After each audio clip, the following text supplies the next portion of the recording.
Qui pensait que le mouvement d'humeur des étudiants de l'université Cheikh Anta Diop allait s'estomper en ce début de semaine? Et non, il est revenu à son meilleur la nuit dernière. Une nuit chaude hier à l'UCAD, les étudiants se sont vite vus encerclés par les forces de l'ordre alors qu'ils attendaient la réalisation concrète de l'annonce du ministre de l'Enseignement supérieur. Le ministre de l'Enseignement supérieur et de la Recherche, Mary Teuw Niane, avait annoncé que les étudiants allaient récupérer leurs bourses dès ce mardi 12 août. À la grande surprise des étudiants, le mercredi 13 août, aux environs de 17h, il voit arriver les fourgonnettes de la police et la tension est montée en crescendo. Comme d'habitude, la présence de forces de l'ordre est toujours perçue comme une provocation par les étudiants. 20h30, l'Intifada commence. Les gaz lacrymogènes croisent les pierres des étudiants. Forces de l'ordre et étudiants se sont installés toute la nuit de ce mercredi aujourd'hui dans une véritable guérilla. Actuellement, la situation elle est vraiment déplorable.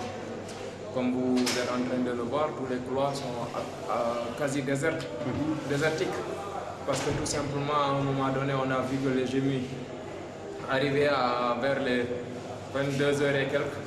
Ils ont commencé à provoquer les étudiants et puis bon, ils ont commencé à lancer des grenades lacrymogènes. Tout simplement pour encore faire une répression, pour dire que les étudiants ne sont pas animés de bonne foi. Parce que le ministre, tout simplement, ses engagements qu'il a pris, il ne peut pas les respecter. Il a donné une date pour le paiement des bourses. Et jusqu'à présent, les étudiants ne parviennent pas à percevoir leurs bourses. Ça, c'est une situation écœurante. Ces étudiants, au bout du désespoir, de la galère, n'ont pas voulu se laisser faire. Ces derniers qui réclament le paiement de leurs bourses se sont confrontés aux forces de l'ordre. Cela va sans dire, les choses ont vite dégénéré. Ainsi, de violents affrontements ponctués par des jets de pierre et des grenades lacrymogènes ont bercé toute la nuit le campus social. Le feu partout, des évanouissements, des étouffements, des éternuements, des échanges de propos injurieux, une tristesse inexplicable. Même les plus modérés, notamment les filles, ne parviennent pas à expliquer cette situation.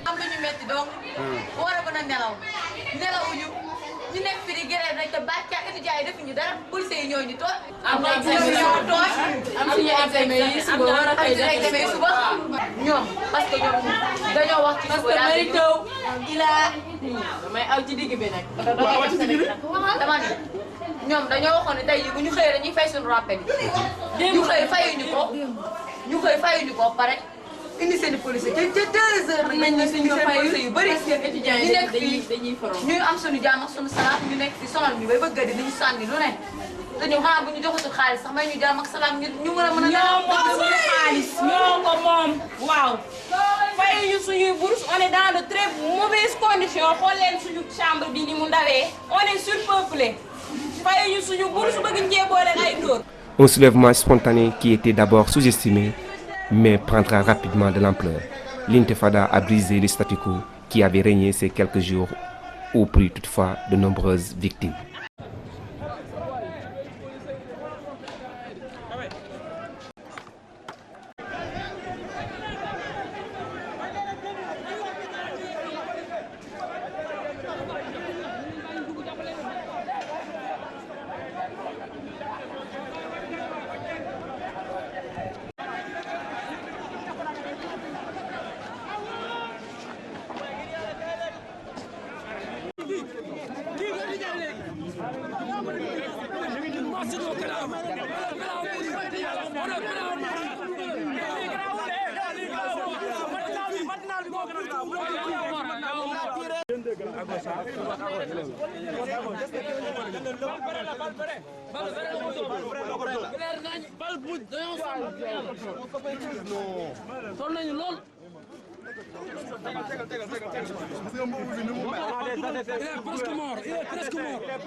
C'est la dictature pure et dure. Regardez là,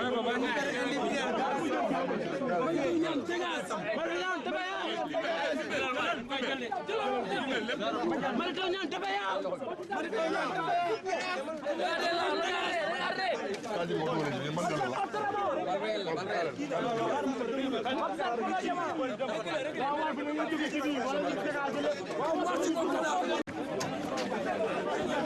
C'est normal.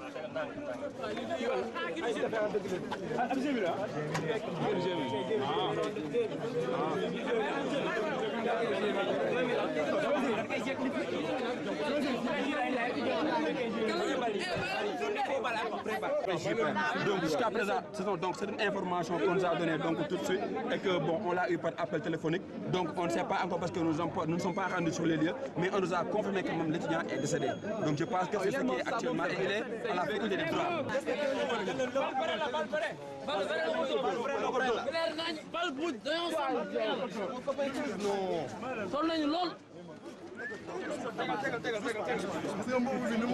Il est presque mort.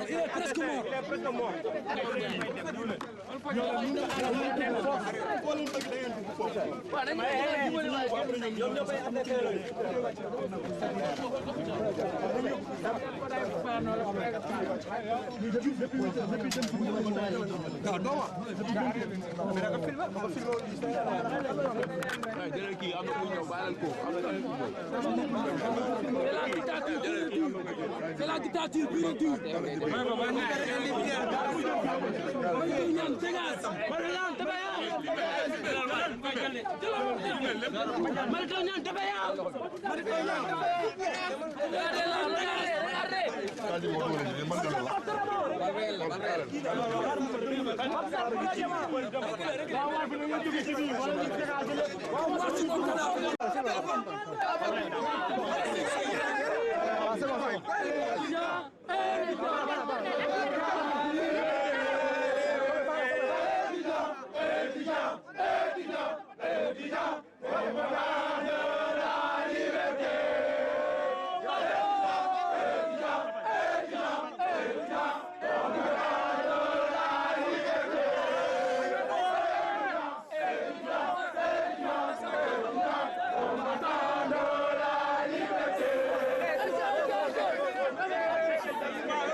Voilà, li nga xam moo baax yow saa yi.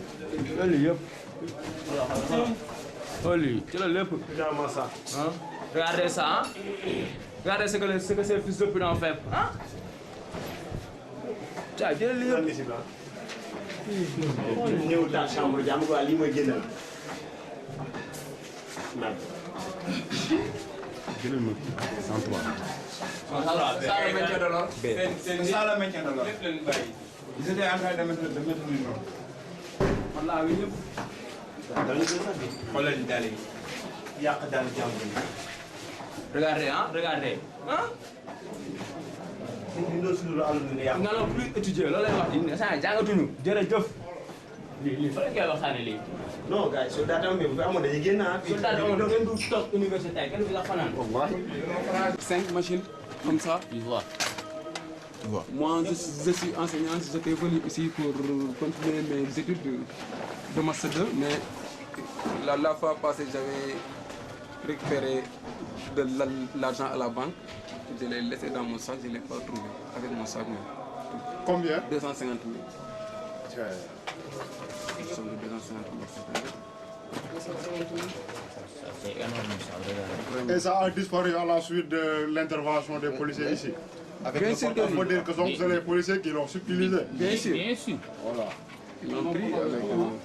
Mais on aimerait bien que portable, ces la machine informations puissent passer à la télé, parce que toutes les informations que les étudiants sont en train de relater comme ça, la plupart ils essaient de tronquer ces informations pour que bon, c'est pas quoi. Il y a du sang là-bas. Voilà qui c'est. Orange TV chez il y a du sang.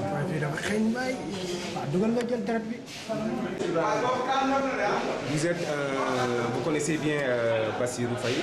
Ils allons connaître très bien. Oui. Ici, je passe très bien. Personne ne peut pas témoigner.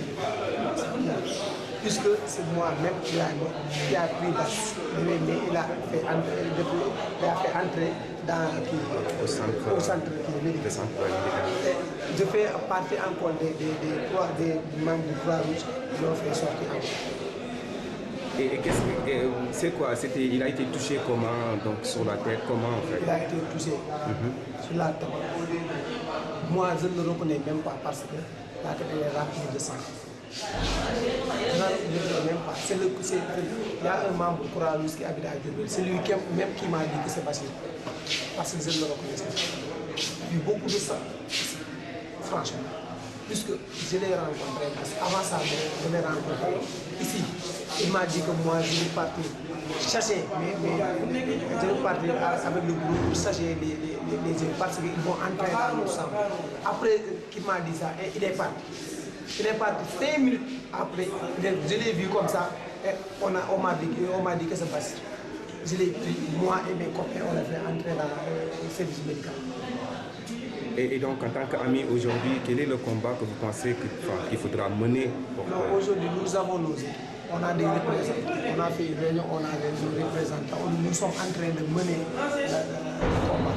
On va tout faire dans l'affaire de la justice.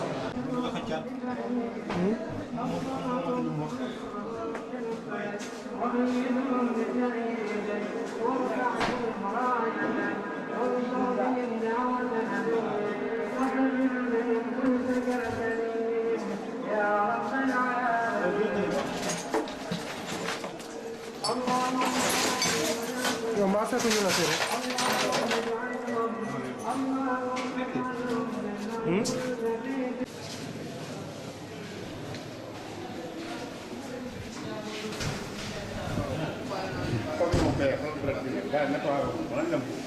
Mais quand de l'ordre existe.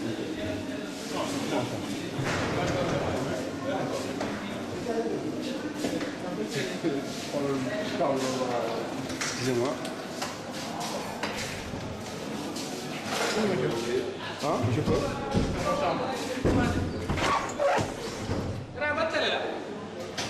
Internet là, à News. Internet.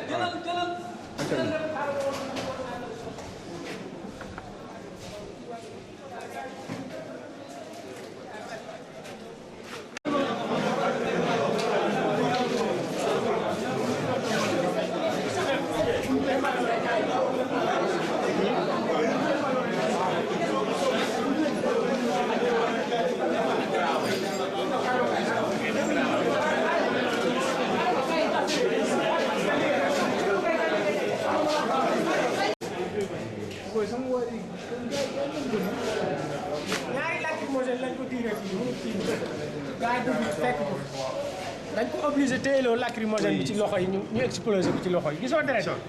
Vous vous appelez comment? Ça, je le pense. Parce que les jeunes ont ce qu'on appelle des haines et des dents envers les délégués. Ils disent souvent que ce sont les délégués qui sont derrière tout ça et ce sont eux qui manipulent les étudiants. Or, tel n'est pas le cas. Donc, tout ce qu'on veut et tout ce que nous combattons, c'est défendre les biens matériels et moraux des étudiants. Et malheureusement, on est en face de nous des gens, si je peux m'exprimer, des forces du désordre. Vous avez vu, le constat est général. Ils ont semé le désordre au sein du campus social. Oui. Là, cette situation-là, c'est pas pour mettre de l'huile sur le feu, mais ce qu'on constate ici, c'est une catastrophe. Vous pensez que ça va sauver l'année, ça? Bon, je pense pas. En tout cas, nous, en tant que responsables, ce que nous avons décidé, on avait tenu un point de presse ce matin, on va continuer de le faire. On a décidé de bloquer tous les groupes au niveau du CAP. Les points sont les suivants. Ce qu'on avait dit, c'est clair. Tant que Marito Niang ne démissionne pas, tant que Abdoulaye Diallo ne démissionnent pas. Et tant que les dégâts, les matériels qui ont été saccagés ne sont pas encore dédommagés, il n'y aura pas de coup au sein de l'État. Et il faut aussi signaler qu'il y a des morts. Il n'y a pas un seul mort, il y a des morts.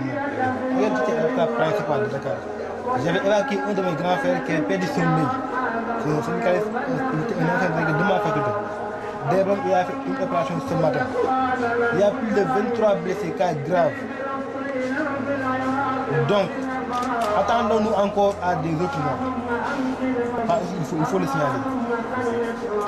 Et est-ce que là, il y a une évaluation des dégâts? Est-ce qu'il y a un collectif ou des personnes qui essaient d'évaluer quand même les dégâts? On est en train de le faire. Il y a un papier qui est là-bas. On est en train de recenser tous les victimes qui ont perdu le matériel. Essayer d'évaluer l'ensemble et comment on va faire. Si c'est nécessaire de prendre des avocats, nous allons porter plainte contre l'État. De gré ou de force? De gré. Les gars, il a perdu son épaule. Je vais même l'appeler. Donc c'est le policier même qui lui demande de sauter de force ou de gré? Il défonce les portes. Il vous touche dans la chambre, il vous tabasse, il vous massacre, il vous fait comme un aliment. Ensuite, il t'impose à sauter. Si tu ne sautes pas, ils vont tuer. Facile. Ce sont des, je ne sais pas si je me dis que ce sont des animaux ou bien je ne sais pas. Je ne trouve même pas un nom pour les qualifier. Ça, c'est responsable. Mais moi, la seule responsabilité, je l'incombe à l'État. C'est au ministère, aux deux ministres, Martonia et Abdoulaye Diallo, qui ont donné l'ordre aux génies de rentrer au campus. Donc, entendons-nous à cela, que c'est eux qui ont donné l'ordre de tirer. Donc, c'est eux qui sont les victimes. Et c'est eux qui ont donné l'ordre de tirer, de tuer même l'étudiant.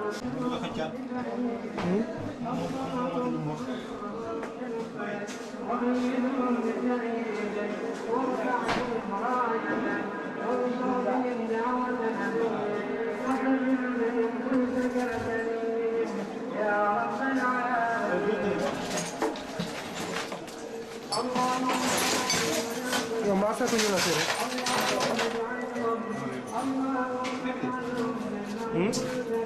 am na collègue ici. gisoo lu ñu def machine